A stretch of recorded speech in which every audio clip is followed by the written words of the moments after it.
dan puji syukur atas kehadirat Allah SWT yang pada malam hari ini kita bisa dipertemukan ya untuk pertama kalinya di event Bisyarah Sejatim ya dengan sehat walafiat, ya nikmat iman dan juga nikmat sempat untuk kita belajar pada malam hari ini. Lalu salawat serta salam kita haturkan pada Nabi kita Nabi Muhammad SAW kepada para sahabat, keluarga dan juga umatnya. Semoga kita nanti itu bisa berkumpul bersama Nabi Muhammad SAW.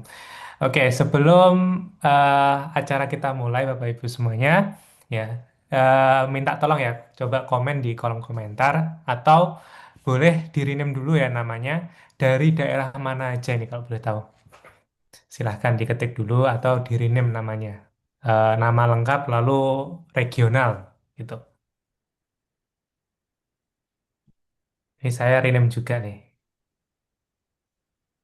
Rename Malang. Nah, ini saya dari Malang. Ada yang dari Malang selain saya sama Sam Yusuf, teman-teman? Saya malah Gunadi, tapi nggak bisa ngirim Oh, ini gimana? coba aku nanti. Ya. Hmm, daerah mana, Bapak? Saya Malangnya? Singosari, Apa? Landung Sari. Singosari, Singosari. Oh, Singosari.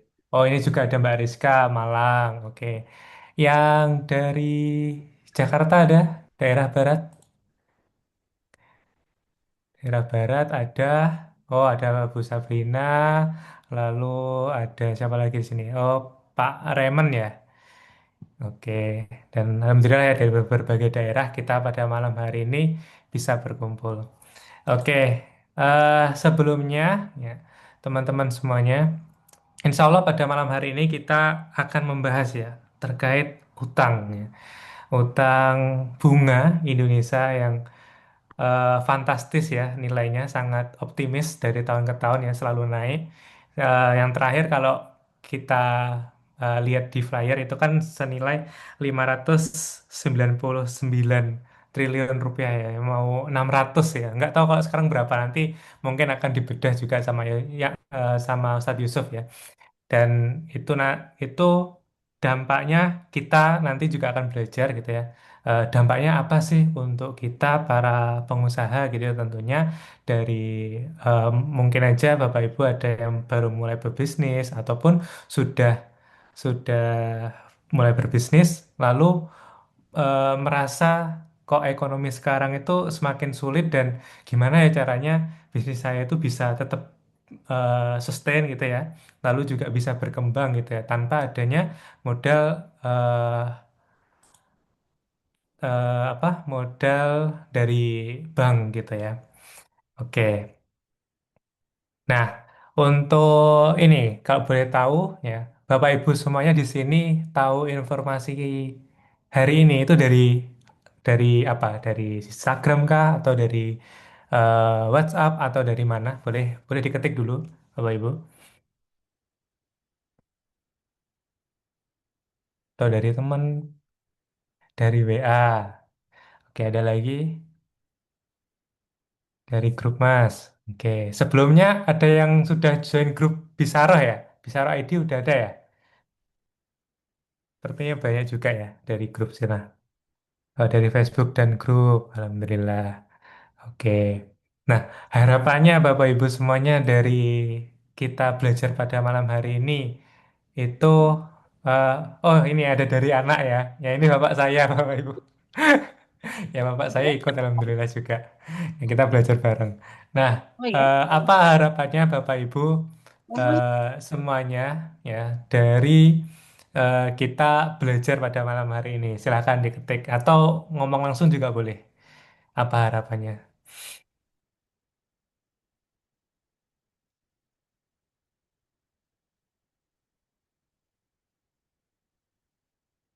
Harapannya supaya bisa mendapatkan ilmu, bertahan hidup ya di ekonomi sekarang tanpa apa bunga bank dan sebagainya gitu. Oke, Ustadz Yusuf sudah siap? Dapat petunjuk membantu orang tua keluar dari riba. Oke, siap. Amin. Bismillah. Amin. Ya ini dapat petunjuk membantu orang tua keluar dari riba. Amin ya. Kita doakan bersama-sama semoga Mbak Rizka ya dari untuk orang tuanya bisa keluar dari riba, amin. Lalu menambah pengetahuan dan keberkahan dalam menjalankan usaha. Oke, kalau boleh tahu teman-teman di sini yang usahanya apa? Boleh diketik dulu. Terakhir ini, yang sudah berusaha boleh diketik usahanya apa gitu. Ada yang properti, ya, kalau properti sama seperti Ustadz Yusuf. Oke, ada toko bangunan dan properti. Oh, ada juga Tat. Ini Tat, ada properti, kuliner. Pasti ikut kerja sama orang. Oke, nggak apa, nggak apa. Ilmu muamalah itu apa namanya? Nggak hanya untuk kita mulai berbisnis saja, tapi untuk kita menjadi profesional dan sebagainya. Oke, Ustadz Yusuf sudah siap ya di studio Malang, Ustadz? Oke, Siap di alhamdulillah. studio 2 saya. Kayaknya Oke, Mas Adin di studio satu studio dua. gitu ya. Oke, sehat Ustadz? Siap, Alhamdulillah. Alhamdulillah. Oke, tanpa berlama-lama lagi, Bapak Ibu semuanya dan teman-teman ya, kita akan belajar pada malam hari ini dengan Sam Yusuf gitu ya, mengenai cara kita itu bagaimana membangun usaha itu tanpa utang bank di kondisi ekonomi sekarang. Tapi sebelum itu kita berdoa terlebih dahulu, ya semoga ilmu yang kita dapatkan pada malam hari ini bermanfaat untuk kita, untuk keluarga kita, dan juga untuk orang-orang sekitar kita. Amin. Kita berdoa dengan Al-Fatihah. A'udzubillahi minasyaitonirrajim. Bismillahirrahmanirrahim. Alhamdulillahirabbil alamin. Arrahmanirrahim. Maliki yaumiddin. Iyyaka na'budu wa iyyaka nasta'in. Ihdinas siratal mustaqim. Shiratal ladzina an'amta 'alaihim ghairil maghdubi alaihim waladdallin. Amin. Oke, tanpa berlama-lama lagi Bapak Ibu semuanya, kita langsung saja simak materi dari Sam Yusuf. Monggo, Ustaz. Baik, Bismillahirrahmanirrahim. Assalamualaikum warahmatullahi wabarakatuh. Alhamdulillahirrahmanirrahim. Assalatu wassalamu ala asrofil anbiya wal mursalin. Sayyidina wa maulana Muhammadin wa ala alihi wa sahbihi wa barik wa salim ajmain. Asyhadu an la ilaha illallah wa asyhadu anna Muhammadan abduhu wa rasuluh la nabiyya ba'dah. Qala rabbi shrahli sadri wa yassirli amri wahlul 'uqdatam min lisani yafqahu qawli amma ba'du. Baik, Bapak Ibu sekalian, peserta Bisyarah berbagi yang dirahmati Allah, mari kita bersama-sama bersyukur kepada Allah dengan mengucap Alhamdulillahirabbil alamin. Yang mana pada malam hari ini kita bisa bersua kembali di agenda Bisyarah berbagi, Bisyarah Jawa Timur berbagi, yang insya Allah pada malam hari ini kita akan sedikit mengulik berkenaan dengan kondisi hutang negara gitu ya, yang dikaitkan dengan bisnis panjenengan semua. Dan tak lupa mari kita bersama-sama bersalawat kepada Nabi Muhammad SAW dengan mengucap Allahumma sholli ala Sayyidina Muhammad wa ala Sayyidina Muhammad. Karena berkat beliau lah hari ini kita bisa merasakan nikmat iman Islam. Kita dipersatukan dalam satu ikatan akidah Islam dan mudah-mudahan kelak kita diberikan kesempatan dalam satu surganya bersama beliau. Amin amin ya rabbal alamin. Baik Bapak Ibu sekalian, bagaimana kabarnya malam hari ini? Ini alhamdulillah malam hari ini sudah ada kurang lebih 15 peserta gitu ya. Kalau yang saya baca dari kolom chat ini luar biasa sekali, jauh-jauh ada yang dari Riau, ada yang dari Tangsel gitu ya, ada yang dari Pak Nanang, Kutai Timur, oh, ada Bu Rizka ini dari Malang, ini dekat saja. Dan alhamdulillah malam hari ini eh, kita akan sharing-sharing bersama bagaimana menghadapi gitu ya kondisi ekonomi yang semakin tidak menentu ini. Apalagi semenjak adanya eh, invasi Amerika ke Iran gitu ya, ekonomi semakin tidak menentu karena memang semakin banyak hal-hal yang memang di luar prediksi kita begitu ya. Baik, ini saya share screen dulu. Apakah share screen saya sudah masuk, Mas Adin? Aman, Sam. Sudah aman ya? Oke, baik. Jadi sedikit mengulas yaitu yang seperti disampaikan di flyernya agenda pada malam hari ini, kita akan bahas sedikit mengenai bunga hutang Indonesia gitu ya. Apa sih kaitannya gitu ya? Beban fiskal negara dan solusi permodalan tanpa bank. Nah, membangun bisnis tanpa utang bank melalui skema permodalan yang diajarkan syariat Islam. Bahwa syariat Islam itu mengajarkan kita bagaimana caranya berbisnis tidak harus selalu tergantung pada lembaga perbankan atau lembaga keuangan gitu ya. Walaupun lembaga keuangan itu lembaga keuangan syariah. Karena kenapa? Islam itu mengajarkan kita bisnis itu adalah interaksi antar umat. Bermuamalah itu adalah interaksi antar umat, gitu ya. Tapi sebelum kita mulai, seperti biasa, eh, perkenalan, saya nama Muhammad Yusuf Indrajaya, biasa dipanggil Sam Yusuf gitu ya. Konsultan bisnis syariah, co-founder besar ID Jawa Timur. Saya juga praktisi properti syariah dan pebisnis muslim. Dan hari ini, alhamdulillah kami di Wisara ID Jawa Timur juga mendampingi beberapa eh, memberikan konsultan kepada developer juga begitu ya. Sebelum kita mulai masuk materinya, guru saya selalu mengajarkan, mari kita bersama membuka dengan sebuah hadis. Hadis dari Rasulullah. Hadis ini adalah hadis yang masyhur, yaitu seperti apa? Hadisnya berbunyi, "Man salaka tariqan yaltamisu fi ilman salawahu lahu bihi tariqan ilal jannah." Jadi barang siapa yang menempuh jalannya mencari ilmu, Allah akan memudahkan jalannya menuju surga. Jadi insya Allah pada panjenengan semua yang malam hari ini gabung di majelis Zoom ini, mudah-mudahan diniatkan bersama untuk mencari ilmu guna meraih ridho Allah, dan mudah-mudahan Allah berikan kesempatan jalan, memudahkan jalan kita menuju surganya. Amin amin ya rabbal alamin. Baik, saya akan sedikit mengulas mengenai kondisi hari ini begitu ya. Seperti apa kondisi kita hari ini? Negara sedang menghadapi tekanan fiskal yang belum pernah terjadi sebelumnya. Kenapa seperti itu? Mari kita simak datanya sedikit. Di tahun 2023, bunga hutang yang harus dibayar Indonesia itu adalah 437 triliun di tahun 2023. Lalu, di tahun 2024 mengalami kenaikan kurang lebih sekitar 50 triliun, yaitu bunga hutangnya sejumlah 488 triliun hanya untuk membayar bunga utang saja.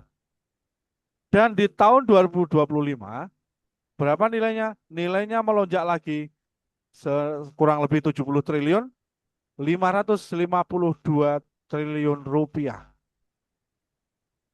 Dana sebesar itu dipergunakan hanya untuk membayar bunga hutang, di mana dana sebesar itu atau beban bunga hutang sebesar itu menyedot kurang lebih 20% dari APBN Indonesia. Dan ini besarannya lebih besar dibandingkan dengan program sosial untuk masyarakat, bahkan lebih besar dari anggaran pendidikan. Mau tidak mau, suka tidak suka, yang terjadi adalah semakin banyak beban hutang yang bertambah, maka otomatis akan bertambah pula beban bunga yang harus ditanggung. Apalagi hari ini data menyebutkan hutang negara Indonesia sudah mencapai 10.000 triliun. Yang setiap kenaikan hutangnya pasti akan menghasilkan kewajiban bunga baru dan semakin menyempitkan ruang fiskal negara. Nah, apa efeknya? Sebelum kita lihat efeknya, inilah yang terjadi. Efek domino, siapa yang sebenarnya menanggung beban hutang itu? Ketika hutang negara meningkat, maka negara membutuhkan lebih banyak likuiditas untuk menutup defisit. Di mana hari ini kita tahu negara kita ketika defisit terjadi apa yang dilakukan? Membuka utang baru. Nah, apakah cukup seperti itu? Ternyata tidak. Setelah hutang meningkat, maka tekanan fiskal juga semakin berat, yang pada akhirnya akan membuat kebijakan semakin agresif. Kebijakan ini apa yang dilakukan? Ruang fiskal menyempit, pastinya yang akan lebih mudah dilakukan adalah menaikkan pajak dan mengurangi subsidi. Bagaimana tidak, di awal Mei ini saja, wacana pengurangan subsidi sudah diwacanakan. Bahkan rencananya per bulan Juli, Pertalite hanya boleh dikonsumsi oleh kendaraan yang cc-nya di bawah 1.500. Yang artinya apa? Beberapa bisnis yang menggunakan kendaraan atau membutuhkan kendaraan dengan cc yang lebih besar, dia tidak akan mendapatkan subsidi BBM-nya, yang pada akhirnya apa? Pasti akan menaikkan biaya produksi. Apakah setelah menaikkan biaya produksi akan menjadi lebih mudah bisnisnya? Oh, tentu tidak. Karena kenapa? Pengurangan subsidi pasti akan berdampak penurunan daya beli masyarakat, apalagi menaikkan pajak. Sehingga harga kebutuhan pokok pasti meningkat. Generasi muda hidup dalam tekanan finansial. Nah, ini tadi ada yang menulis, saya masih kuliah. Pastinya juga sedikit banyak akan merasakan tekanan itu. Karena kenapa? Generasi muda hari ini cenderung memudahkan gitu ya. Bahasanya kalau saya di Sumari Sabtu kemarin itu adalah memudahkan bagaimana caranya untuk mengambil pinjaman online, baik itu melalui eh, pay letter maupun lain sebagainya. Lantas, apa efeknya bagi pengusaha? Pasti pengusaha akan mengalami stagnasi bisnis. Pelaku usaha kehilangan pasar, persaingan semakin ketat, dan margin pasti menipis. Kenaikan harga bahan baku tidak bisa dihindarkan, kenaikan biaya produksi tidak bisa dihindarkan, sementara produk tidak bisa diserap dengan baik di pasar. Nah, yang pada akhirnya pertanyaannya adalah, jika negara saja terbebani bunga hutang, bagaimana dengan pengusaha yang masih menggunakan modal ribawi? Apakah pertanyaan berikutnya, apakah solusi permodalan harus selalu hutang dengan bunga atau adanya riba itu? Dalam kondisi ekonomi yang seperti ini, apakah layak atau masih ideal kita mengandalkan hutang menggunakan permodalan melalui lembaga perbankan? Nah, ini analoginya. Beban yang sama, tetapi daya tahan berbeda. Jika sebuah negara saja dengan pendapatan ribuan triliun rupiah bisa tercekik oleh kewajiban membayar bunga hutang, bagaimana dengan pebisnis yang omsetnya terbatas, namun harus menanggung bunga hutang bank setiap bulannya? Kalau guru saya selalu mengajarkan bahwasanya seperti ini. Dengan kita berhutang melalui lembaga perbankan atau ribawi, kita membayar sebuah kepastian dengan ketidakpastian. Maksudnya bagaimana? Bahwa angsuran kita bulanan itu tetap dan itu nilai yang pasti yang wajib kita bayar. Sementara pendapatan kita dari penjualan produk kita yang kita pasarkan itu adalah sebuah hal yang tidak pasti, apalagi dalam kondisi ekonomi hari ini. Yang pada akhirnya krisis pasti akan menjadi eh, terjadi kepada pengusaha dan modal ribawi menjadi perangkap yang mematikan. Kenapa demikian? Di tengah kondisi daya beli yang menurun, persaingan ketat, modal dengan bunga ribawi menciptakan siklus kehancuran. Kenapa? Membayar kepastian dengan ketidakpastian. Pendapatan kita semakin hari pasti semakin tidak pasti. Pasti yang sudah di sini pengusaha sudah bisa merasakan bagaimana kenaikan-kenaikan itu sudah ada di depan mata. Yang biasanya mungkin ongkos kirim barang ini yang pasti akan terdampak, sangat sangat terdampak. Biasanya bisa terjangkau, sekarang komponennya juga akan naik. Gara-gara apa? Gara-gara hanya biaya delivery yang naik. BBM-nya naik, biaya delivery pasti akan naik. Nah, siklus kehancurannya seperti apa? Penjualan turun, tetapi cicilan tetap harus bayar on time. Ini sudah sebuah resiko. Ketika jenengan mengambil pembiayaan dari lembaga perbankan, maka cicilan tetap harus dibayar on time tanpa mereka peduli kondisi bisnis jenengan. Lalu ketika tidak on time, maka ketika cash flow kita seret, akan memicu denda keterlambatan yang terus bertambah. Coba yang hadir di sini Bapak Ibu sekalian, yang sedang terjerat riba, apakah bunga denda keterlambatannya akan semakin menurun? Pastinya tidak. Pasti akan terus naik. Nah, ketika sudah naik seperti ini, denda cash flow seret, denda semakin banyak, diteleponin oleh debt collector, maka apa yang terjadi yang ketiga? Siklus kehancuran yang ketiga adalah fokus pebisnis berubah. Yang seharusnya pebisnis itu fokus bagaimana cara menaikkan omset, berfokus sekarang setiap bulan hanya memikirkan bagaimana caranya bisa membayar angsuran tepat waktu. Supaya apa? tidak mendapatkan tekanan. Dan ini sebuah keniscayaan ketika jenengan berbisnis, jenengan hanya fokus bagaimana caranya bayar angsuran, bukan bagaimana fokus meningkatkan kinerja sehingga penjualan bisa naik. Nah, ini analoginya. Dari grafik di samping ini. Grafik warna putih, ini adalah grafik omset usaha kita. Jadi, grafik omset usaha kita itu akan mengalami fluktuasi. Kadang naik, kadang turun, kadang naik sekali, dan kadang bahkan turun sekali. Sementara garis merah ini adalah kewajiban membayar bunga bank. Nah, ketika omset usaha jenengan di atas, maka membayar kewajiban bunga bank itu sangat ringan buat panjenengan. Yang cilaka adalah ketika omset mulai turun di bawah garis kewajiban bayar bunga bank, ini adalah jenengan akan memasuki namanya zona berbahaya. Di mana zona berbahaya ini akan mengikis habis margin yang dihasilkan oleh bisnis kita.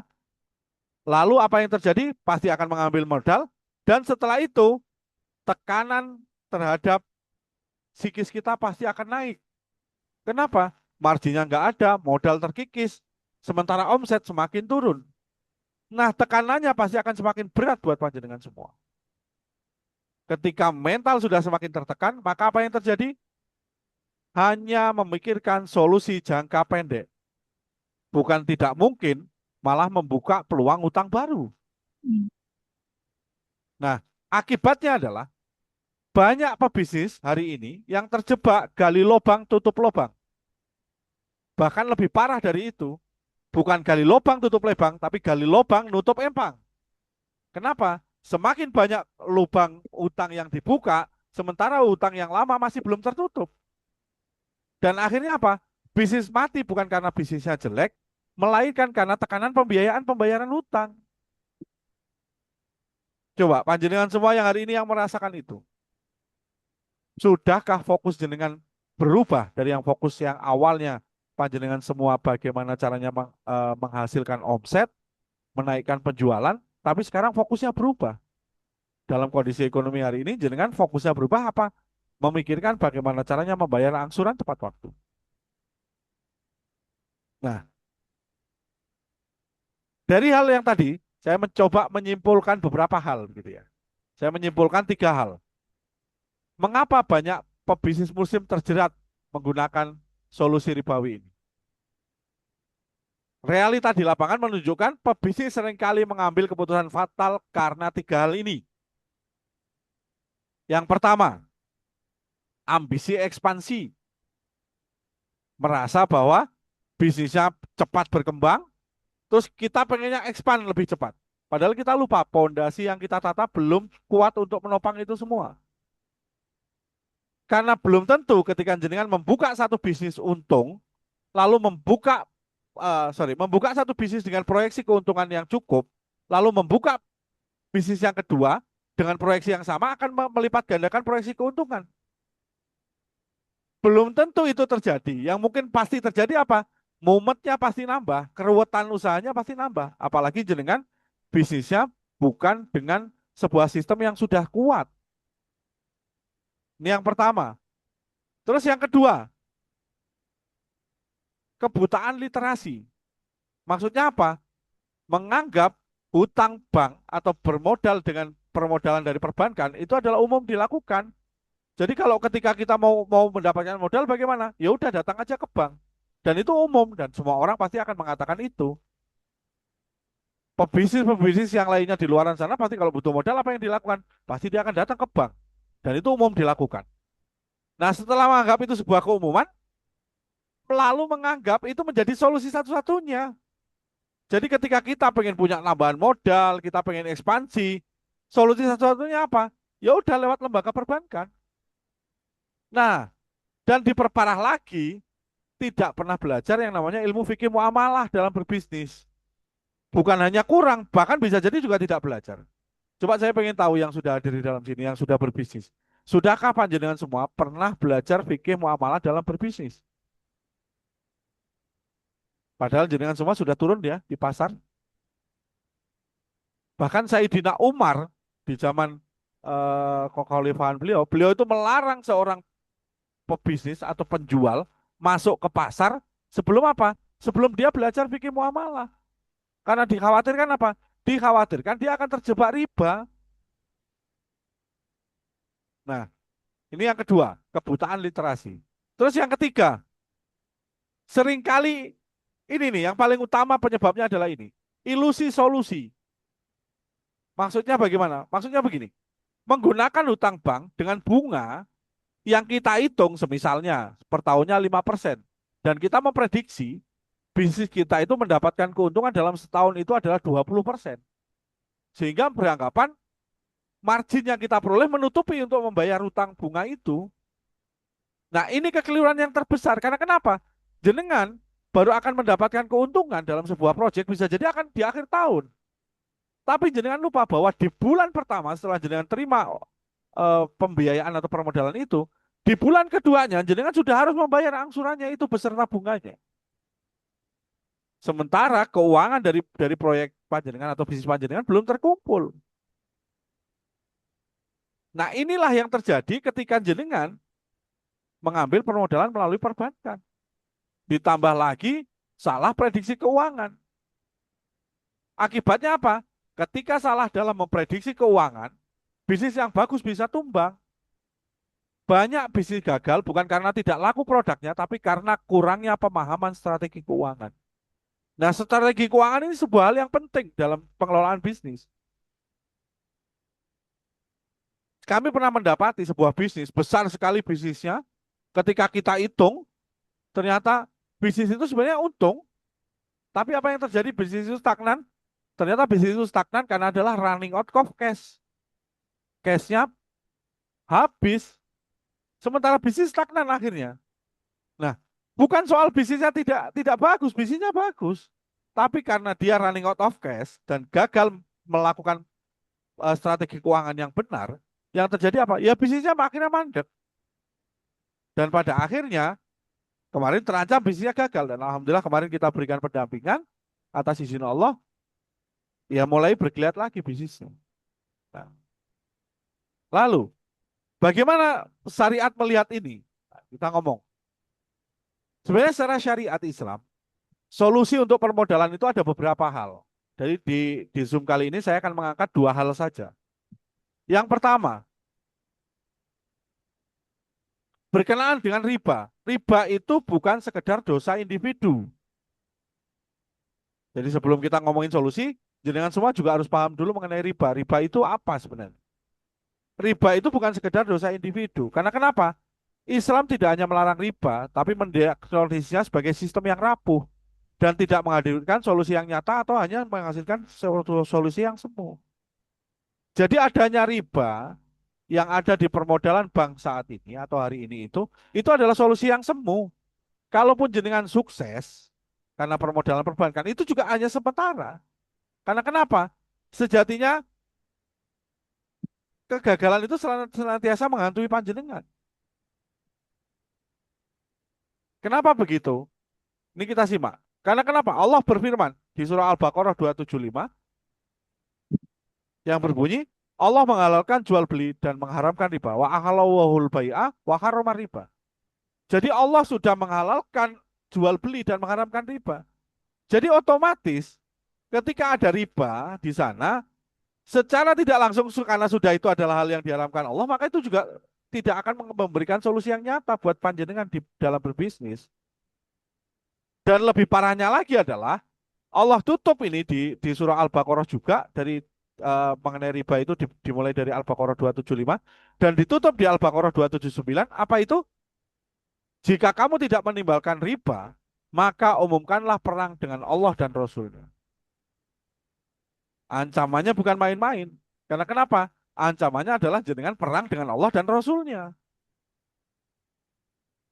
Kalau semisalnya kita ngomong ya, Indonesia perang lawan Belanda, ada kemungkinan menang? Ada kemungkinan menang. Karena kenapa? Sudah pernah dibuktikan kemungkinan menang.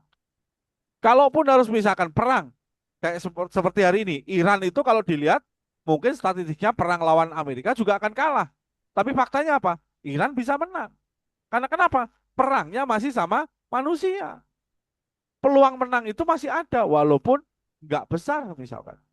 Tapi kalau perang yang melawan Allah dan Rasulnya, maka perang yang akan jenengan lakukan itu mustahil menang.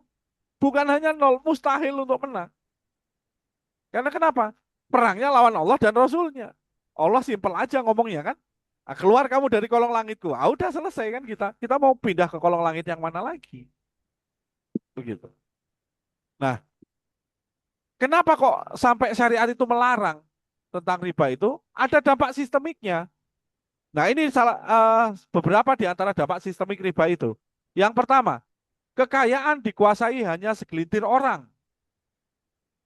Jadi hari ini mungkin jenengan juga bisa baca di media sosial, kekayaan satu orang itu bisa mengalahkan kekayaan sekian puluh juta orang Indonesia. Itu apa? Efek dari riba. Di mana yang kaya makin kaya. Karena kenapa? Dia mendirikan perbankan, dia mendirikan asuransi dan seterusnya. Yang pada intinya dia menyedot uang kita gitu. Nah, yang kedua, krisis ekonomi akan terus berulang. Nah, ini yang lebih parah. Kok bisa krisis ekonomi akan terus berulang? Kenapa? Ya karena faktanya adalah tidak berputarnya ekonomi. Uang ditahan. Dan uang di apa? Dijadikan sebagai alat bisnis. Dengan cara apa? Dipinjamkan dengan bunga. Bagaimana bisa kalau tidak ada bisnis nyatanya? Pasti yang terjadi apa? Krisis. Karena semua orang akan nahan duitnya. Tidak bergerak ekonomi itu. Kalau semua orang nahan uangnya. Nah, itulah kenapa syariat melarang berbisnis dengan di dalam hutang. Terus yang ketiga, ketimpangan sosial semakin tajam. Nah, ini sudah jenengan semua bisa memahami kondisi hari ini. Ketimpangannya akan semakin tajam. Yang kaya makin kaya, yang miskin tambah miskin. Dan seperti yang disampaikan oleh pemimpin negara kita, oh kemiskinan memang turun hari ini di negara kita. Maksudnya gimana, Tat? Ya maksudnya begini, turun dari bapak ke anaknya. Anaknya turun ke cucunya, kan begitu. Ya itu namanya kemiskinan yang turun. Karena faktanya semakin banyak orang semakin susah mencari pekerjaan dan seterusnya. Nah, yang keempat, ini yang paling parah, menghilangkan keberkahan dari harta atau usaha kita. Mungkin bisa jadi usaha kita maju, duitnya banyak, tapi keberkahannya nggak ada. Yang terjadi apa? Makin panas saja itu bisnis. Nah, lalu bagaimana syariah menawarkan solusinya? Seperti tadi saya sampaikan. Di edisi kali ini saya akan membahas dua hal mengenai solusi syariah tentang permodalan ini. Solusi yang pertama, sirkah atau kerjasama. Nah, sirkah ini malah luar biasanya. Sirkah ini adalah sebuah eh, aturan syariat yang memungkinkan umat bekerja sama dengan sesamanya. Jadi umat bekerja sama langsung dengan umat. Dan diberikan jaminan langsung oleh Allah melalui sebuah diskusi. Ketika dua orang umatku bersirkah, maka aku akan pihak ketiganya. Akan kuturunkan rahmat di antara mereka. Nah, jaminannya langsung turun dari Allah. Nah, kerjasama dua pihak atau lebih ini menjalankan usaha dengan tujuan memperoleh keuntungan yang dibagi sesuai kesepakatan. Jadi keuntungannya dibagi sesuai kesepakatan. Sehingga apa? Sirka itu punya karakteristik utama. Yang pertama, kesetaraan antara pengelola dan pemodal dalam kepemilikan usaha atau bisnis. Jadi dalam sirka, usaha itu boleh diklaim sebagai pemiliknya pengelola dan boleh diklaim sebagai pemiliknya pemodal. Dan dua-duanya boleh ngeklaim hal itu. Karena mereka setara dalam sirka. Tidak ada yang lebih unggul. Berbeda dengan skema PT hari ini. Mana yang punya uang lebih banyak, dialah yang paling mengambil peran. Bahkan lebih gila lagi di Amerika itu ada seseorang yang punya 51% sebuah sahamnya, lalu apa? Mendudukkan anjingnya sebagai apa? Sebagai pimpinan di situ. Kan gila namanya itu. Terus yang kedua, keadilan resiko. Sirkah mengajarkan kita keadilan resiko. Jika untung dibagi sesuai kesepakatan, jika rugi ditanggung bersama sesuai porsi penyertaan dalam sirkah. Maksudnya gimana? Dalam sirkah itu, kalau untung dia jadi miliknya pengelola dan pemodal. Kalau rugi dengan kerugian yang alami, maka kerugian secara modal akan ditanggung oleh pemodal Dan kerugian secara amal ditanggung oleh pengelola. Jadi pengelolanya tidak mendapatkan apapun. Itulah kenapa dalam syirkah pengelola tidak boleh digaji. Sehingga fokus utamanya pengelola bagaimana caranya menaikkan keuntungan. Lalu yang ketiga, syirkah adalah menjadi bentuk kolaborasi nyata, membuat umat bersinergi secara langsung, sehingga roda ekonomi menjadi bergerak atau berputar. Jadi kenapa syariat melarang eh, membungakan atau berbisnis dengan hutang tadi itu adalah, coba bayangkan begini, ketika panjenengan semua sekarang punya uang, lalu syariat memperbolehkan misalkan mengambil keuntungan atas sebuah hutang, maka pertanyaan saya, jenengan itu lebih memilih berbisnis secara real dengan segala macam resikonya, misalkan berbisnis makanan resikonya nggak laku basi dan harus dibuang, atau berbisnis utang di mana itu sudah pasti dengan mendapatkan keuntungan bulanan dan pasti akan mendapatkan jaminan. Kalau itu diperbolehkan syariat, maka orang pasti akan lebih memilih apa? Memilih membisniskan hutang daripada meresikokan diri menjual barang yang kemungkinan tidak laku. Sehingga apa? Pasti ekonomi stagnan. Karena kenapa? Semua orang berpikirnya seperti itu. Tidak ada yang memutarkan ke dunia, ke dalam sebuah transaksi yang nyata. Nah, ini analoginya sirkah. Sirkah itu mempertemukan antara pemodal dan pengelola, di mana pemodal dan pengelola berbagi resiko dan berbagi keuntungan. Nah, ini irisan dalam sirkah, di mana pihak pemodal nanggung bisa mendapatkan keuntungan, tapi sepaket juga dengan mendapatkan keuntungan. Dan itu sebuah paket yang nyata. Dan itulah yang ditawarkan dalam sebuah sirkah. Nah, lalu, solusi yang kedua, ini solusi yang ditawarkan syariah juga, yaitu murabahah atau jual beli amanah. Nah, ini seperti apa murabahah atau jual beli amanah itu? Yaitu akad jual beli aset yang dipergunakan untuk memenuhi kebutuhan usaha atau bisnis, semisal membeli mesin produksi, membeli peralatan yang dibutuhkan untuk produksi, membeli kendaraan untuk operasional bisnis, atau membeli bahan baku, di mana penjual menyebutkan harga pokok dan margin yang disepakati dengan tempo pembayaran tertentu. Jadi solusinya bisa jadi tidak hanya sirkah tadi, bisa jadi dengan jual beli. Seperti sebagaimana yang dilakukan oleh Bisaroh Jatim, kami juga melayani bagaimana caranya jual beli murabahah terhadap bisnis panjenengan. Ini analoginya, murabahah atau jual beli, pembelian aset, lalu marginnya transparan dan disepakati bersama. Sehingga cicilan pasti dan tetap sesuai dengan kesepakatan dan menyesuaikan kondisi bisnis panjenengan. Perbedaannya dengan hutang bank atau kredit bank ribawi tadi, apa yang jenengan dapatkan? Jenengan akan mendapatkan uang tunai.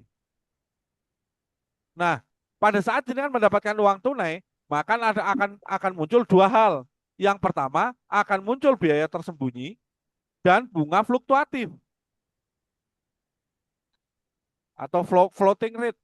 Apalagi dalam kondisi hari ini, bisa jadi yang utangnya kemarin 1,5 juta, hari ini sudah naik itu utangnya. Karena kenapa? Terkena floating rate. Nah, yang terjadi adalah ketika floating rate terjadi, maka siklus hutang menjadi tidak pasti. Yang awalnya mungkin jenengan ngangsur 1,5 juta, dengan kondisi bisnis jenengan bisa ngitung 1,5 juta, ternyata kena floating rate menjadi berapa? Angsurannya menjadi 2,5 juta. Yang pada akhirnya apa?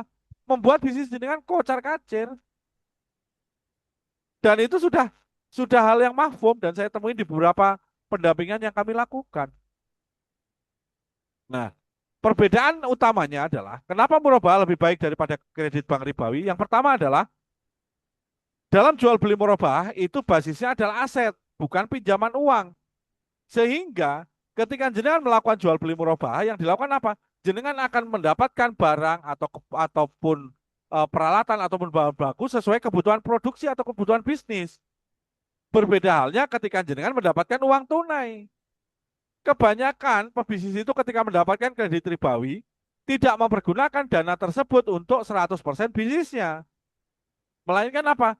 Bisa jadi dipergunakan untuk beli mobil baru, untuk memperbaiki rumah, untuk jalan-jalan bahkan. Yang pada akhirnya apa?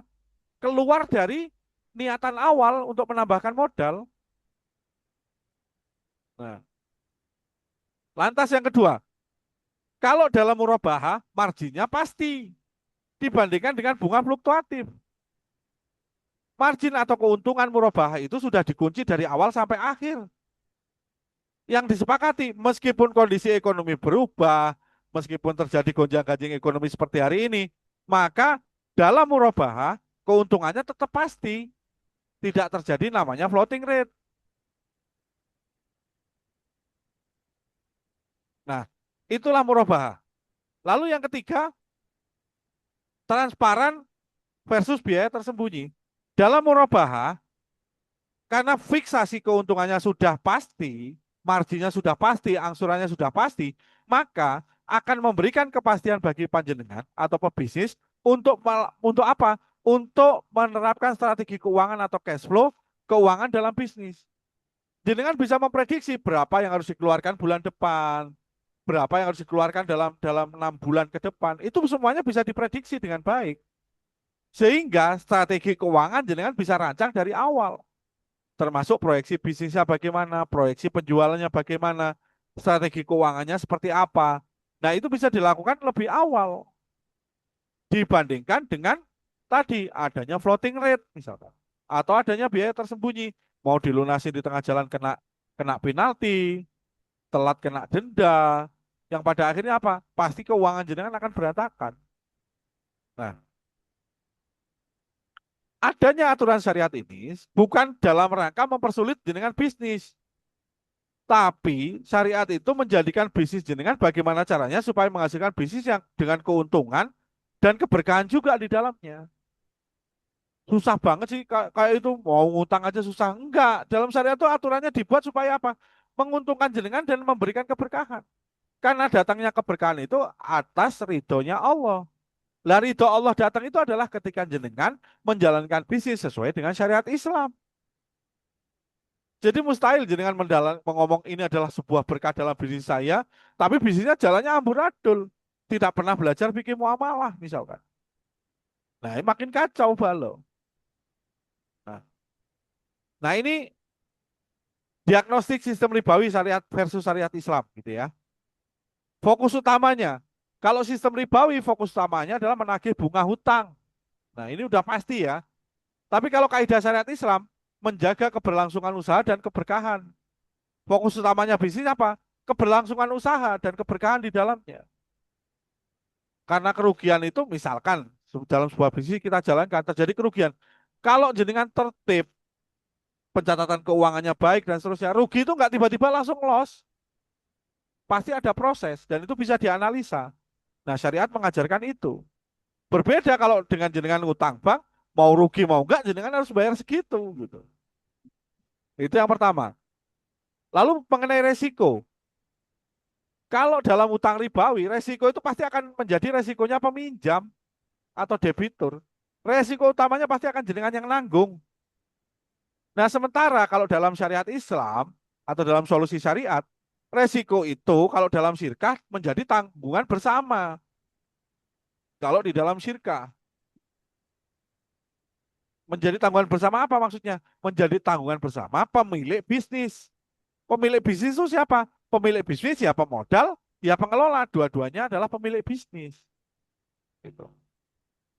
Terus kalau ada profit atau keuntungan bagaimana? Kalau dalam sistem ribawi, keuntungan mutlak itu pemilik atau lesor, miliknya lesor atau bank.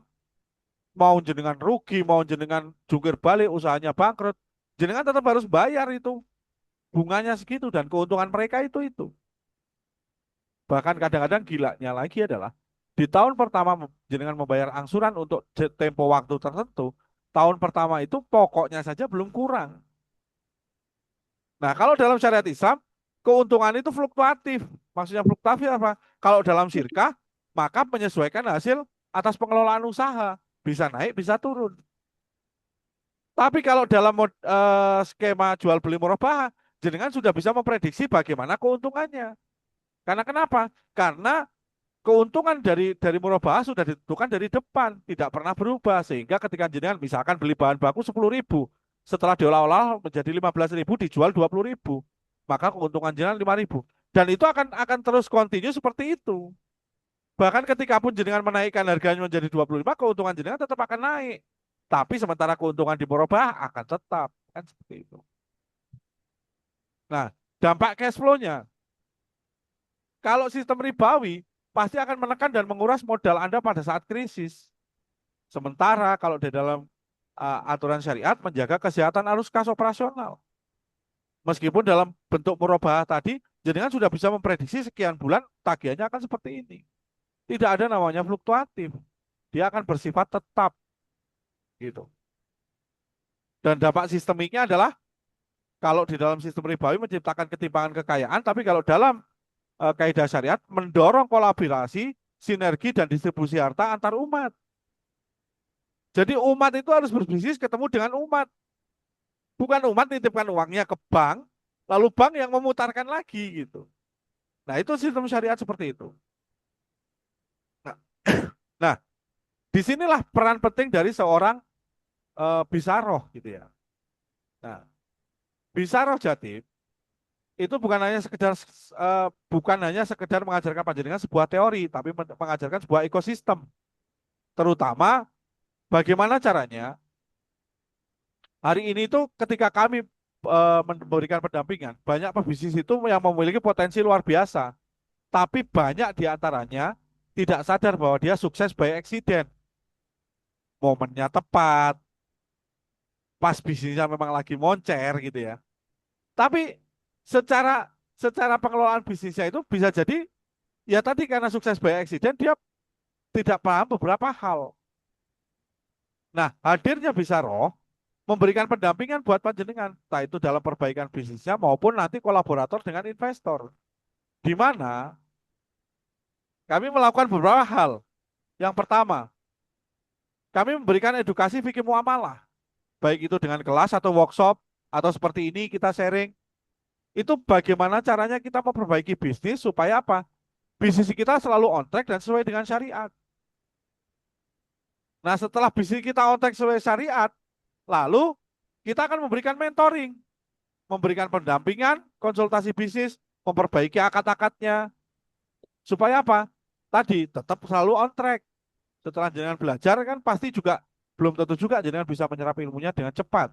Kami memberikan pendampingan supaya apa? Akad-akadnya juga sesuai syariat, baik akad internal maupun akad eksternal. Nah, setelah itu kita akan melakukan audit sistem bisnis, memperbaiki pengelolaan bisnis dengan kaidah perbaikan 4 pilar bisnis kuat. Apa saja itu 4 pilar bisnis kuat? Yang pertama pilar keuangan, yang kedua pilar marketing, yang ketiga pilar operation, dan yang keempat HR legal. Nah, kalau 4 hal ini ditata dengan baik, saya yakin bisnis panjenengan semua pasti akan terus bertumbuh. Karena kenapa? Bisnis itu apapun model bisnisnya, pasti kuncinya ada di 4 hal ini.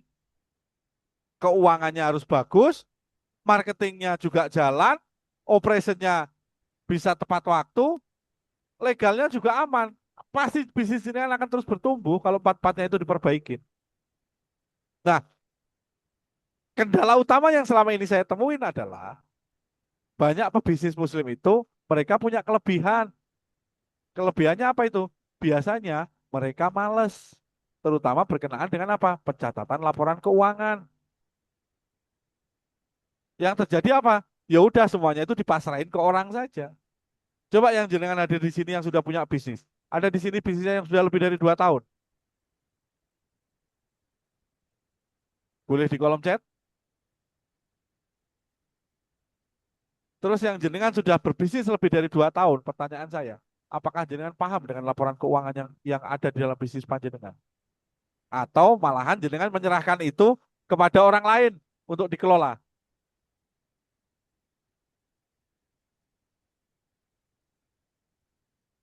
Nah, ini ada Bu Rizka dari Malang. Oh ya, sudah lebih 2 tahun. Oh ini ada Pak Iskang. Oh Alhamdulillah sudah ada. Luar biasa ini. Pakai buku dan pakai Excel. Wah ini luar biasa ini. Nah ini Alhamdulillah nih. Kalau yang ini udah ada Bu Rizka, ada Pak Iskang, ada Daeng ini. Oh kalau Daeng ini pasti dari Makassar nih beliau ini ya. Nah pertanyaan saya adalah, simpelnya adalah, ketika jenengan pakai software, apakah jenengan memahami bagaimana flow dari keuangan itu atau hanya sekedar mencatat sebagai jurnal. Karena kuncinya dari sebuah bisnis itu ada di laporan keuangan. Pengelolaan keuangan yang baik pasti akan memberikan strategi keuangan jenengan yang baik.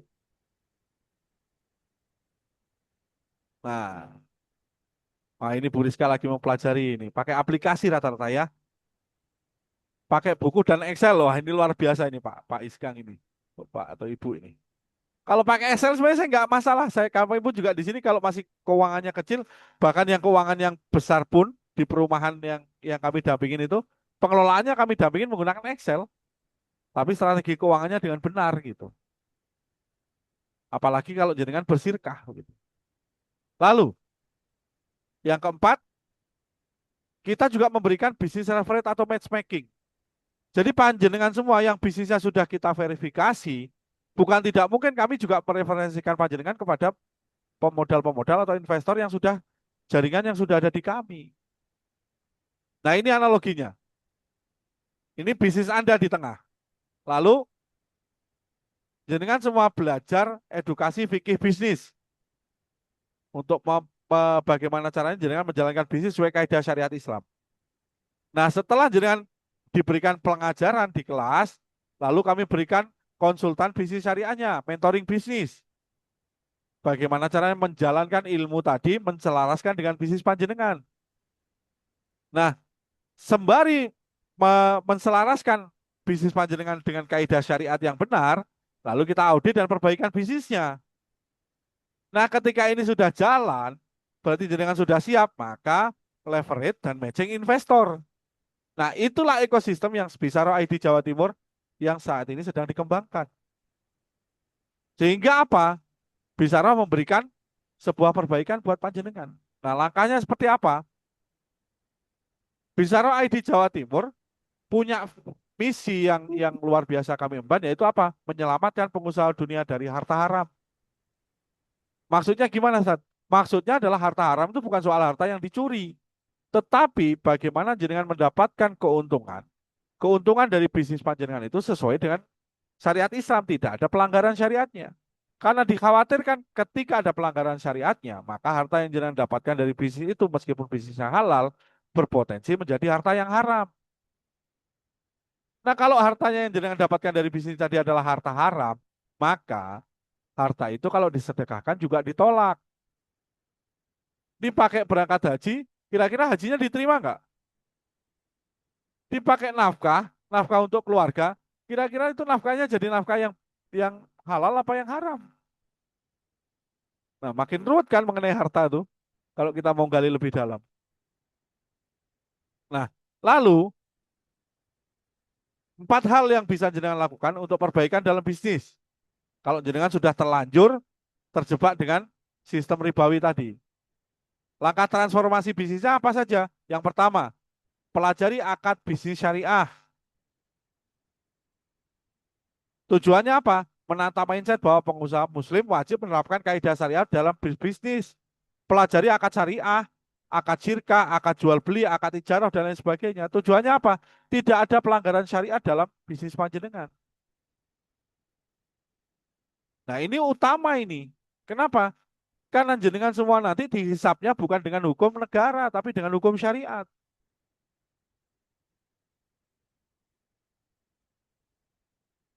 Dalam sebuah hadis, Rasulullah SAW bersabda, tidak akan beranjak 2 kaki seorang anak Adam, kecuali dia akan ditanya 5 perkara.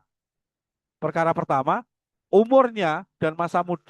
Umurnya dipakai untuk apa? Masa mudanya dipakai untuk kemana?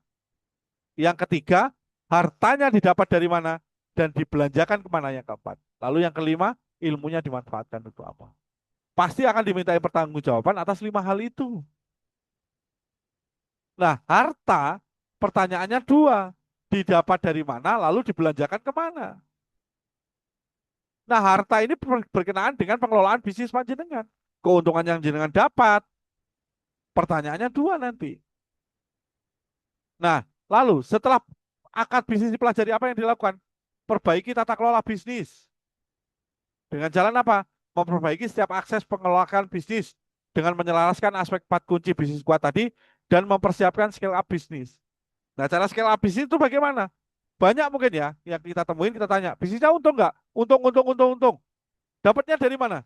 Dari laporan keuangan. Begitu kita lihat, untungnya dilihat dari mana? Dari laporan laba rugi. Sekarang saya tanya, jenengan yang sudah punya laporan keuangan, ini saya mau nanya nih, keuntungan dalam bisnis panjenengan itu dilihatnya di mana?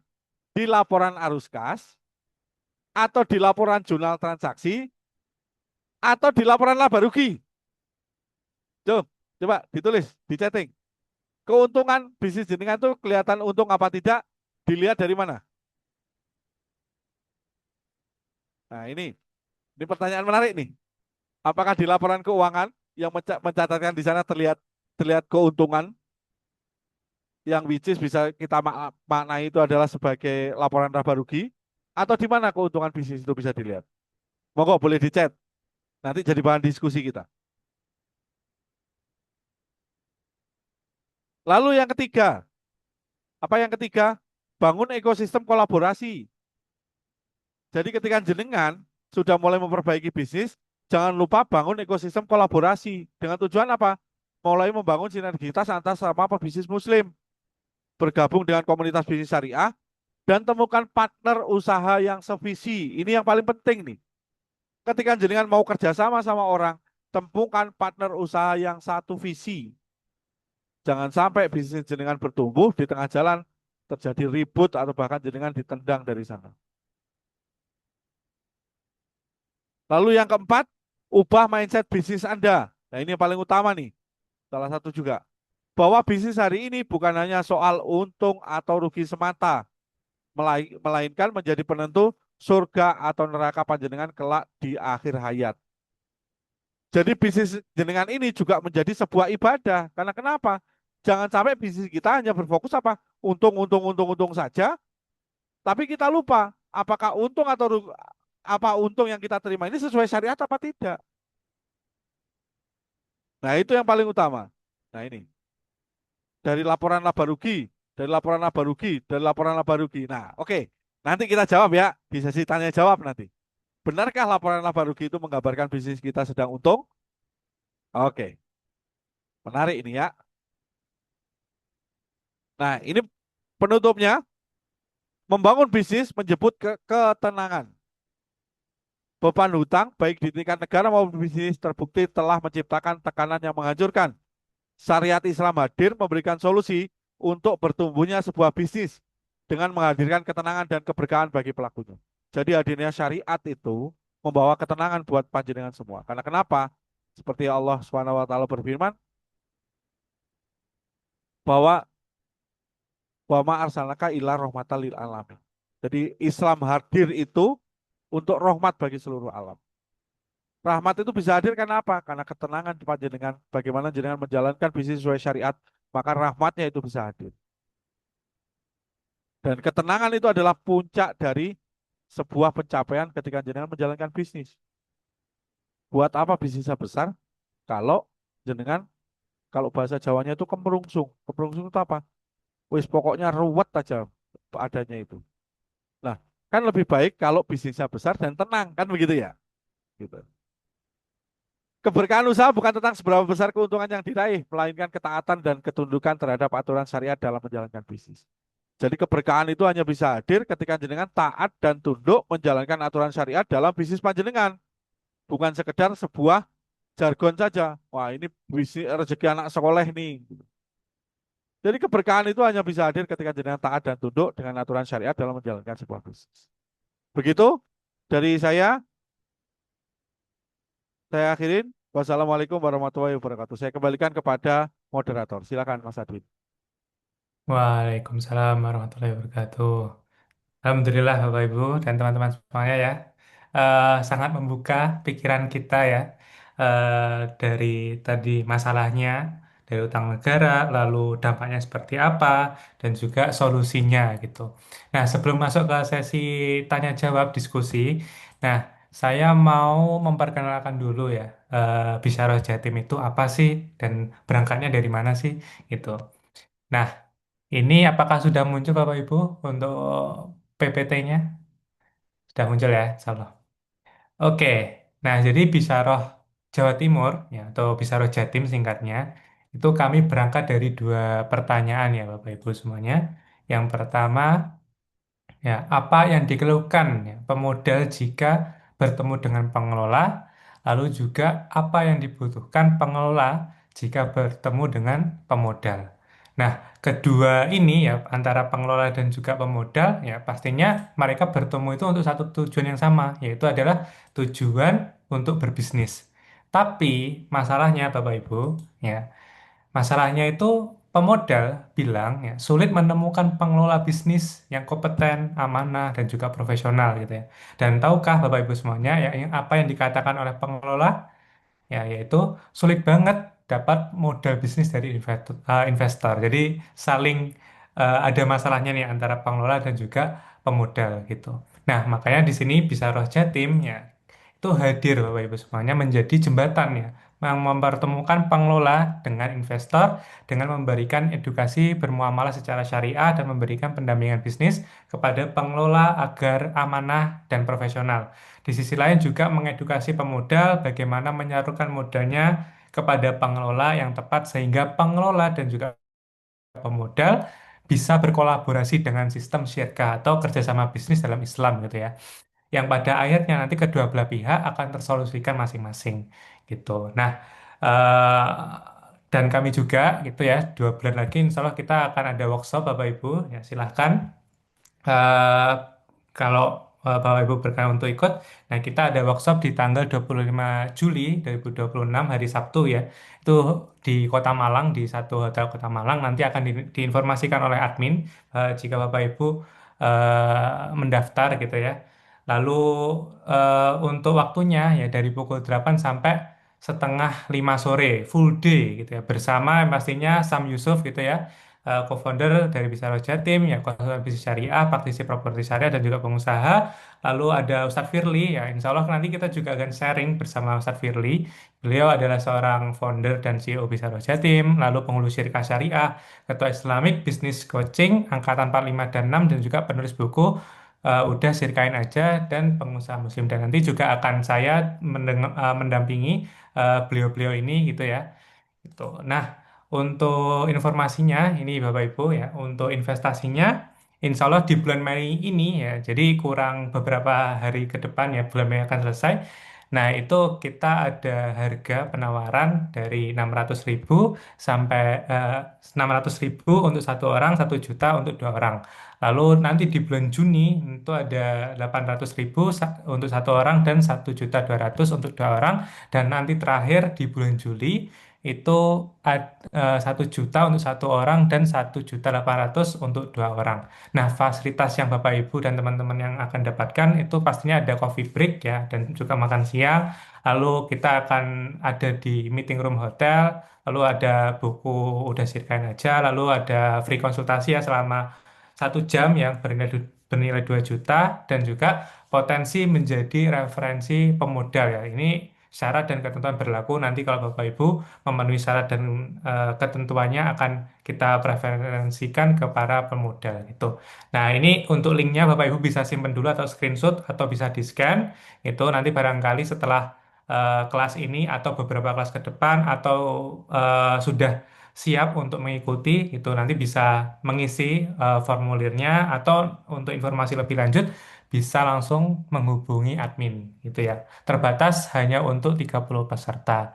Itu Bapak Ibu sekian untuk informasi dari saya mengenai apa itu Bisaroh Jatim dan juga agenda ke depannya. Itu. Oke, langsung saja masuk ke sesi pertanyaan atau diskusi ya. Oke, ini ada satu pertanyaan dari Sabriseo. Assalamualaikum Ustadz, izin bertanya, apa yang dimaksud dengan efek domino dalam ekonomi dan mengapa hutang negara yang meningkat bisa berdampak ke masyarakat? Monggo. Oke, baik. Saya mencoba menjawab. Jadi sebenarnya efek dominonya itu apa sebenarnya begini. Ketika ruang fiskal negara, pendapatan negara kita semakin semakin menyempit gitu ya. Negara ini mengandalkan sebagian besar pendapatannya adalah dari pajak. Sehingga ketika ketika terjadi tadi beban hutang semakin tinggi, otomatis negara pasti akan menaikkan apa yang paling mungkin bisa dilakukan. Apa yang paling mungkin bisa dilakukan apa? Pasti dia akan menarik pajak, pajak baru lagi, pajak baru lagi. Entah itu pajak bentuknya apapun itu bentuknya. Sehingga pasti akan sangat berdampak kepada masyarakat. Berubahnya PPN dari 10 menjadi 11 atau 12 itu salah satu bentuknya. Nah, ketika sudah PPN naik, otomatis kan harga akan mengikuti naik. Nah, itu sudah efek-efek yang pasti akan terjadi ketika terjadi hal seperti itu, pasti akan yang dihilangkan pasti dua hal, pasti akan tadi isunya paling utama adalah menghilangkan tadi katanya subsidi dan seterusnya. Nah, efeknya apa ya? Pasti makin naik, kebutuhannya naik, harga-harga pasti akan naik. Nah, itulah efek domino dari sebuah ekonomi ketika utang negara semakin meningkat. Dan itu sudah tidak bisa dihindari. Bagaimana negara membayar utang dari bunga hutang? Kan pasti dari pendapatan negara. Nah, pendapatan negara terbesar dari mana? Dari pajak. Padahal kalau negara berkenan gitu ya, menggunakan sistem yang lebih baik, bukan bukan hanya mengandalkan hutang. Sebenarnya kekayaan alam kita itu sudah sangat besar sekali. Bahkan bahkan kita pernah dengar gitu ya, guyonan yang terjadi. Kalau Indonesia diembargo saja, seperti seperti Iran gitu ya, misal. Indonesia itu masih bisa hidup kok. Nggak perlulah kita pusing-pusing misalkan harus ekspor orang minyak ngebor sendiri dan seterusnya, ada emas di sana, ada batu bara di sana, pak eh, beras juga produksi sendiri, semuanya diproduksi dalam negeri. Insya Allah Indonesia bisa jadi negara hebat. Nah itu, tapi kan ya tadi balik-baliknya lagi adalah bagaimana sistem ekonomi yang diterapkan di negara ini. Ketika sistem ekonomi di negara ini menerapkan sistem ribawi tadi, mengandalkan utang dan bunga, ya sudah efeknya pasti akan seperti itu. Oh, alam bisa. Kurang lebih seperti itu, Mas Adin. Oke, syukran Ustaz. Ya, Oke, ini menjawab untuk ini ya, yang tadi berkenaan dengan laporan keuangan ya. Laporan ya keuangan, silahkan. keuntungan itu bisa Nah, dilihat di mana ya? Ini dari ada Pak Iskang melihat dari laporan laba rugi, ada Daeng Otek juga, ada Pak Nanang juga gitu. Jadi sebenarnya begini, Bapak Ibu sekalian. Ketika kita ngomongin mengenai laporan keuangan gitu ya. Kalau kalau di kami laporan keuangan itu kami simpelkan menjadi 4 hal. Pertama, itu ada namanya neraca awal. Neraca awal ini adalah mencatat berapa besar modal kita yang kita pergunakan. Itu pasti akan dibuat neraca awal. Nah, adanya neraca awal ini adalah menjadi pijakan awal dari sebuah bisnis. Nah, sehingga setelah kita punya neraca awal, lalu apa yang akan kita lakukan berikutnya? Yang akan kita lakukan berikutnya adalah yang kedua kita akan mencatat namanya jurnal umum pencatatan tadi. Jurnal umum ini berkenaan dengan apa? Duit masuk berapa, duit keluar berapa, dan seterusnya. Itu ada di jurnal umum. Lalu dari jurnal umum ini bisa kita sederhanakan menjadi arus kas. Nah, arus kas ini kalau di kami bisa juga menjadi sebuah laporan laba rugi. Karena kenapa? Di kami membuat bagian atas itu adalah pendapatan dan di bagian bawah itu biaya-biaya. Sehingga nanti atas atas pemasukan tadi itu dikurangi pengeluaran, dia akan memunculkan di bawah. Nah, itulah yang jenengan sebut sebagai laba rugi. Nah, pertanyaannya, apakah benar laba rugi itu adalah keuntungan kita? Ternyata setelah kami pelajari tidak, laba rugi itu bukan menjadi sebuah acuan itu keuntungan usaha, tapi laba rugi itu adalah mencatat bahwa bisnis kita pada bulan tersebut atau pada periode tersebut sedang untung. Tapi apakah untungnya sebesar itu? Kita akan tarik laporan laba rugi itu menjadi neraca akhir. Karena kenapa? Di neraca akhir inilah dicatat juga seberapa banyak aset yang kita punya dibandingkan dengan seberapa besar kewajiban yang ada. Bisa jadi di laba rugi tertulis 10 juta, tapi ketika masuk ke dalam neraca akhir, itu bisa turun keuangannya, nggak jadi 10 juta lagi. Karena kenapa? Di sana ada kewajiban hutang yang tertunda misalkan. Atau bisa jadi ada piutang juga seperti itu. Nah, sementara piutang dan utang ini tidak tercatat di laporan laba rugi. Adanya tercatat di mana? Tercatatnya di neraca akhir. Sehingga kalau menentukan sebenarnya usaha kita itu untungnya seberapa besar itu adanya di neraca akhir, bukan di laporan laba rugi. Nah, makanya tadi saya tanyakan, dengan ini mencatat dengan program itu yang dicatatkan apa saja? Apakah yang dicatatkan hanya jurnal saja keluar masuknya atau sampai dengan keluar neracanya. Bahkan jenengan harus memahami bagaimana caranya memahami neraca tadi, setup neraca awalnya bagaimana. Nah, itulah yang menentukan apalagi kalau jenengan bisnisnya bekerja sama. Bekerja sama itu bisnisnya wajib harus harus ada neraca awal dan ada neraca akhir.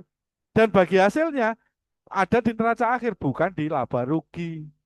Karena jenengan di laba rugi itu bisa jadi modal itu masih bentuknya, bukan bukan menjadi sebuah keuntungan mutlak gitu. Nah, untuk detailnya lebih detailnya seperti apa? Nah, kita nanti bisa bahas, kita diskusikan nanti di tanggal 25 Juli. Gitu ya. Kurang lebih begitu, Mas Adin. Monggo kalau ada pertanyaan yang lain. Oke, alhamdulillah. Semoga bisa menjawab ya tadi persoalan laporan keuangan. Ternyata di neraca akhir jawabannya. Oke, ada lagi Bapak Ibu? Kurang lebih 10 menit lagi. Silahkan kalau mau tanya langsung atau diketik, monggo. Ada? Oke, ini ada. Neraca awal itu apa bisa dicatat ulang? Menarik nih pertanyaannya. Pak Nanang dari Kutai Timur ini. Jadi kalau ditanya neraca awal itu apakah bisa dicatat ulang? Sebenarnya kalau jenengan bisnisnya sendiri itu mudah, Pak. Jadi jenengan langsung opening gitu ya bahasanya. Hari ini tuh berapa kondisi keuangannya? Yang jadi ribet adalah ketika jenengan adalah menggunakan bisnisnya pakai modal orang.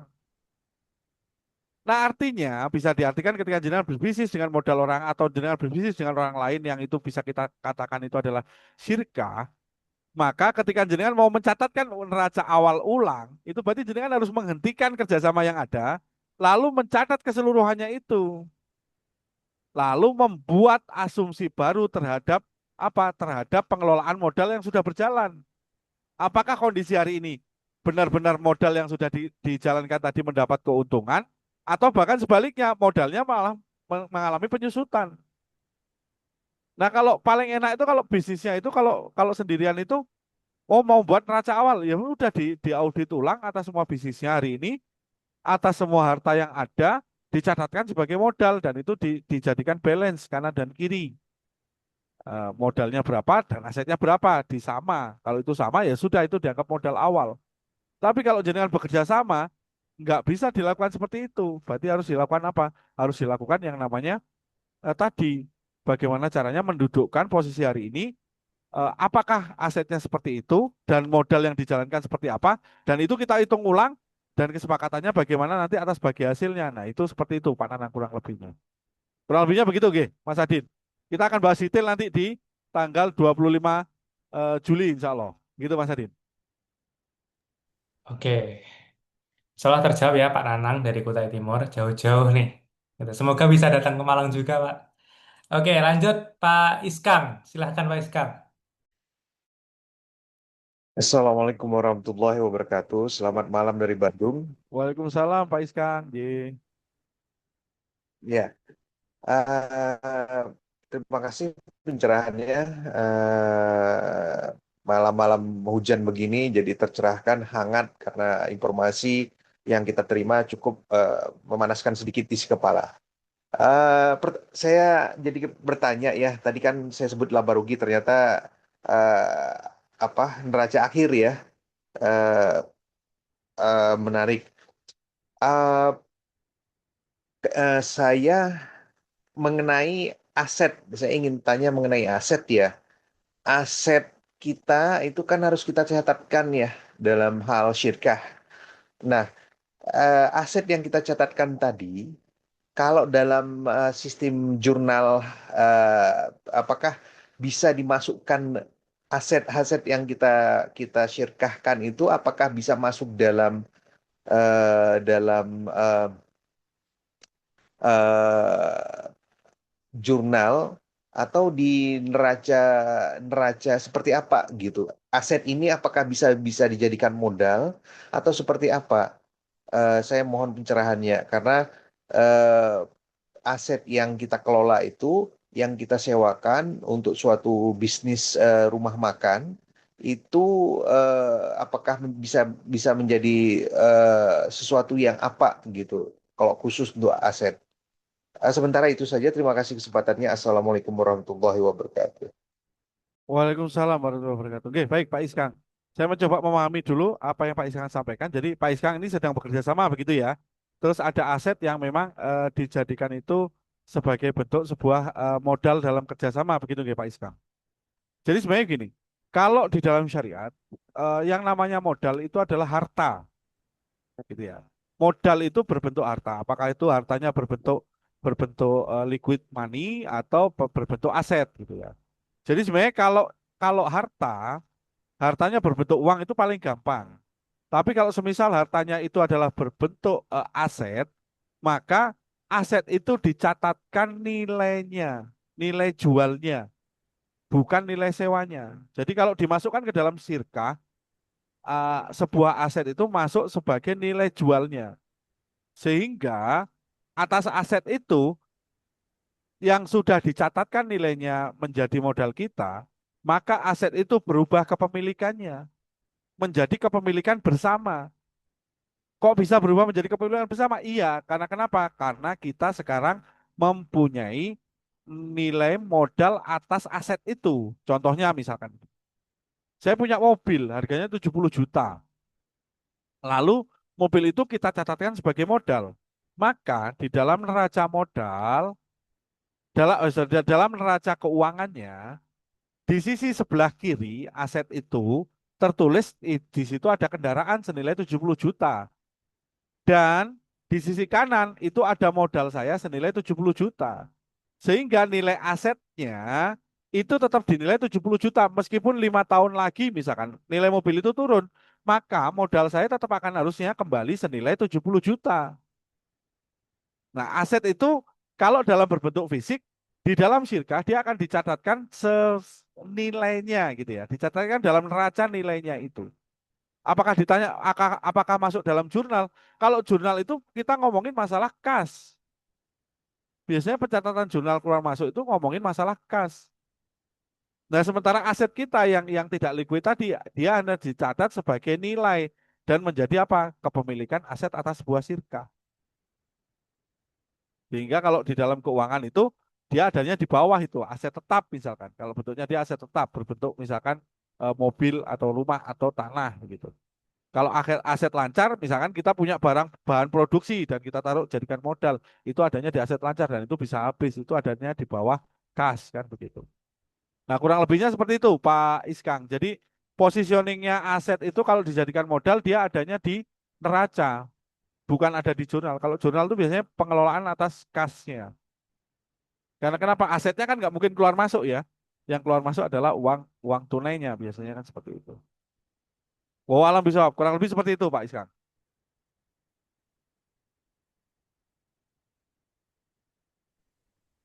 Oke, menjawab Monggo Pak Mas Iskang, Hanif. aman? Oke, alhamdulillah. Oke, dari teman-teman yang lain ada lagi? Aman ya, insya Allah. Satu pertanyaan lagi, Tat, terakhir dari saya, Tat. Ngomong ini, ngomong ada chat yang menggelitik saya ya. Jadi, namun kenyataannya kerjasama di era kapitalis ini, orang yang diajak kerjasama belum tentu amanah, Ustadz. Nah, itu solusinya seperti apa, Tat? Kayak, kan kemarin kan juga ada ya kasus kayak DSI, itu yang membawa nama syariah dan sebagainya, yang akhirnya itu, kalau saya pernah lihat ya di komen salah satu Instagram teman kita itu jadi trauma terhadap syariah, Tat. Nah, gimana nih solusinya untuk kita atau para pembisnis itu supaya mereka itu cocok cari partner dan sebagainya. Gitu, Tat. Iya, baik. Ah, sebenarnya kalau tadi pertanyaannya agak lumayan menggelitik ini ya. Sirka ternyata kerjasama di era kapitalis ini orang yang diajak kerjasama belum tentu amanah, Ustaz. Jadi sebenarnya begini. Tadi seperti yang saya sampaikan di slide begitu nih Bapak Ibu sekalian, bahwasanya eh, ketika kita menciptakan sebuah iklim gitu ya, iklim ekonomi syariah, maka idealnya adalah adanya edukasi tadi. Edukasi antara siapa? Antara kalau kalau kita mau bersirkah, berarti akan antara dari dua pihak, antara pemodal dan pengelola. Pasti akan harusnya idealnya sama-sama memahami bagaimana syariat mengatur mengenai kerjasama. Nah, itulah yang dilakukan oleh Bisyaro ID Jawa Timur. kami memberikan edukasi kedua belah pihak, baik dari sisi pengelola maupun dari sisi pemodal. Dua-duanya kami edukasi. Dan kalaupun misalkan ada yang kami edukasi dan mereka pengen bekerja sama, kami sangat menyarankan lagi ada pihak ketiganya dalam bekerja sama. Siapa itu pihak ketiganya? Pihak ketiganya itu adalah pihak luar yang tidak berkepentingan terhadap bisnis itu. Ibaratnya seperti orang main bola, ada wasitnya. Kenapa? Kalau tidak ada wasitnya, maka kadang-kadang itu masing-masing pihak punya kepentingan masing-masing dan itulah memang yang terjadi dan itu manusiawi sekali gitu ya menurut saya. Dan dan adanya pihak ketiga tadi yang hadir sebagai penengah itu sekaligus menjadi monitor buat buat kedua belah pihak gitu. Misalkan pemodal terlalu cawe-cawe, ini offset. Nah, dari pihak luar ini yang jadi pengawas bisa memberikan warning juga. Lalu juga hal yang sama. Misalkan pengelola mulai melenceng kanan, melenceng kiri. Nah, pihak luarnya juga bisa memberikan menjadi eh, wasitnya juga. Karena kenapa? Hal-hal yang namanya muamalah kita bersinggungan, pasti potensi itu ada, tapi ketika dua-duanya memahami visi yang sama, tadi yang saya sampaikan bahwa dalam satu frekuensi yang sama, idealnya bisnisnya juga bisa berjalan dengan baik. Dan alhamdulillah saya sendiri di Bisaros Jawa Timur ini menjalankan bisnis ini dengan cara bersirkah. Dan saya juga ada beberapa bisnis yang juga jalan dengan jalannya yang sirkah. Dan alhamdulillah atas izin Allah juga bisa berjalan dengan baik gitu ya. Jadi bukan kok susah gitu ya. Cuman memang kita membutuhkan iklim yang tepat. Dan bisa jadi juga ketika kita mengatakan kita susah gitu ya untuk mendapatkan orang yang amanah, kita pun sendiri juga belum teredukasi dengan baik atau mungkin bisa jadi kita juga belum pernah belajar dengan mengenai ilmu syirkah itu. Nah, kalau kita belum pernah belajar, terus kita berharap orang lain juga mendapatkan hal yang sama dengan maunya kita juga juga gak ideal juga. Idealnya adalah dengan paling tidak ikut juga kelas fikih muamalah baik itu yang kami adakan maupun dimanapun jenengan ada yang mengajarkan secara komprehensif mengenai kelas fikih muamalah jenengan bisa ikut supaya apa? Tadi jenengan juga tergabung di circle yang tepat gitu ya. Dan insya Allah kalau jenengan sudah punya ilmu yang tepat, enak kok belajarnya itu, berjalannya juga enak insya Allah. Kurang lebih seperti itu Mas Adin. Jadi eh, ya memang kita harus selalu ada di circle yang tepat begitu ya. Dan harus jadi idealnya kita juga harus belajar dan mempelajari itu semua supaya apa? Kita pun juga bisa menerapkannya dengan baik dan benar. Kurang lebih seperti itu Mas Adin. Oke, alhamdulillah. Semoga terjawab ya. Ini saya juga udah terjawab kok dari pertanyaan yang chat yang menggelitik tadi. Oke, itu dulu Bapak Ibu untuk pertemuan kita pada malam hari ini ya, karena sudah melewati jam yang sudah kita tentukan. Itu kalau misalkan ada pertanyaan atau diskusi lain nanti bisa ditanyakan di grup atau Japri Ustadz Yusuf juga udah ada nomornya di sana. Terus kita insya Allah kelasnya itu nggak sampai di sini aja ya Bapak Ibu, tapi insya Allah 2 pekan lagi kita juga udah ada untuk kelasnya. Nanti langsung saja eh, bisa mengikuti kelas-kelas kita yang lain. Itu ya Bapak Ibu untuk pertemuan kita pada malam hari ini kita tutup dengan Alhamdulillah istighfar 3 kali dan doa akhir majelis. Alhamdulillahirrahmanirrahim. Astagfirullahaladzim, astagfirullahaladzim, astagfirullahaladzim. Subhanakallahumma wa bihamdika. Asyhadu an la ilaha illa anta, astaghfiruka wa atubu ilaik. Assalamualaikum warahmatullahi wabarakatuh. Waalaikumsalam warahmatullahi wabarakatuh.